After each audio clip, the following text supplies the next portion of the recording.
Yeah, the wins. I think that started maybe, last year I saw it was getting close. This year, every game, I think I noticed I was getting a little closer, but I didn't want to focus so much on it. And then once it was 1-2 games away, I think that's when I really got the focus was on it, and I knew I could get it. It's kind of hard to escape it too, probably with people talking about it. Do you take those things in stride, or I mean, what do you think when you hear Nick Rimando, all-time, MLS win leader? I mean, that's phenomenal. Yeah, it's. I'm blessed to play these many years. That's for sure. And when you play, 17 years in the league, you're bound to get some kind of records. So, the journey's been great, and I don't, not stopping anytime soon. And I want to make these records untouchable. And with the team I have here and the club that's behind me, I don't see why not. Speaking of the team you have here, they didn't make the playoffs last year. Did that give you an added, maybe not just you, but the guys that are back, incentive? And have you talked about that, needing to get back to the playoffs for yourselves and your fans? I think there's a lot of guys in here that's been around the league for a while now, and it goes unheard of not to think of it. And we know that we want to get back to those playoffs, and that's one of our biggest goals. And the team that we have this year, there's no doubt that we could do that. Speaking of the team, it's a little bit different than some of the ones that you've had in the past, and teams change every year. I understand that, but this one kind of has a different feel to it. How would you characterize that? You know what I'm saying? Yeah, I mean, I think it starts in the locker room. When you have a good vibe in the locker room, people are, want to play with each other. People want to be around each other, and when you got a group that, away trips or even home in the locker room and messing around, you get the best out of each other. And I think right now this team knows how good we could be. We're all a tight team, and I think you're seeing it this year. That's important, isn't it? The chemistry, and that you talk about the locker room. Yep. And you could probably tell pretty quick how a team is going to be just by the way they get along when they're not on the field. Yeah.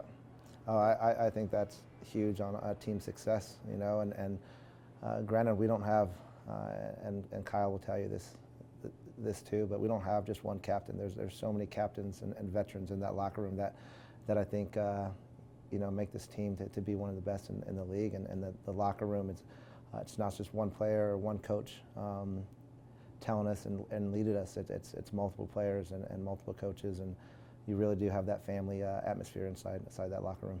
That's awesome. Consistency, one of the most important things in any sport. You probably hear this. I don't know how much you listen to the fans, but I'm sure that you hear some of that because they talk a lot about that.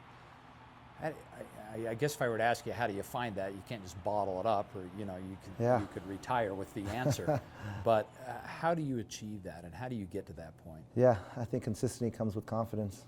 For me, it's been playing and having the confidence in myself and going out there and just proving it, and not just saying what you're going to do, but actually doing it on the field.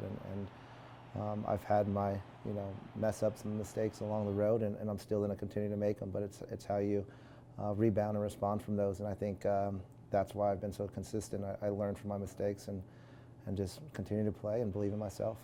And the rest of the team needs to have that same philosophy, obviously. Oh yeah, I mean you need a goalkeeper back there that's confident, and I think they feed off that. Anybody, when you have your forward scoring goals, your team feeds off that. You want to give them the ball.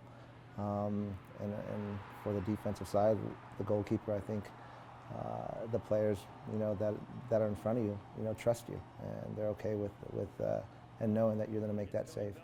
Speaking of the players in front of you, you got two young center backs right in front of you. We hear, if you listen to the broadcast, you hear Dunny just talk about these guys all the time, on their way to becoming one of the better, tandems really in the entire league. You're right there looking at them every game. What do you think about the growth of these two That's kids? Great. It's great to throw these guys in here. I know in the beginning of the season, I don't think they would, thought that those two were going to be playing together. But they're growing. They're good kids. They want to learn.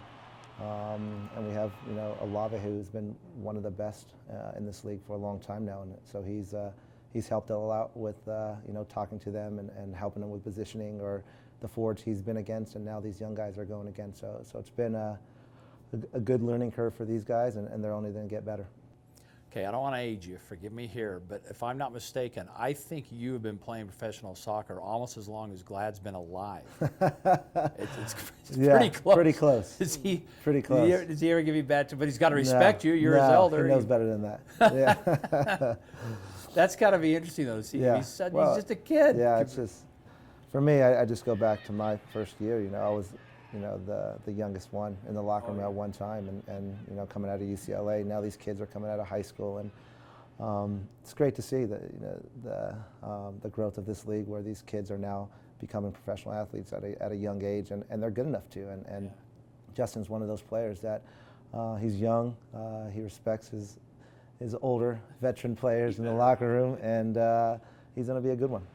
Did you have any responsibilities for them that No, maybe that we yeah. don't know about? I think you learn early how to talk to these young guys. What they could take, what they can't take.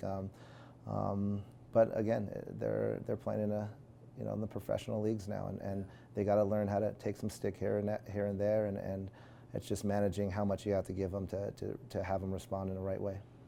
To give up the idea of going, I think it was Stanford, and just go right into professional soccer. That's right. You got to have confidence in your game.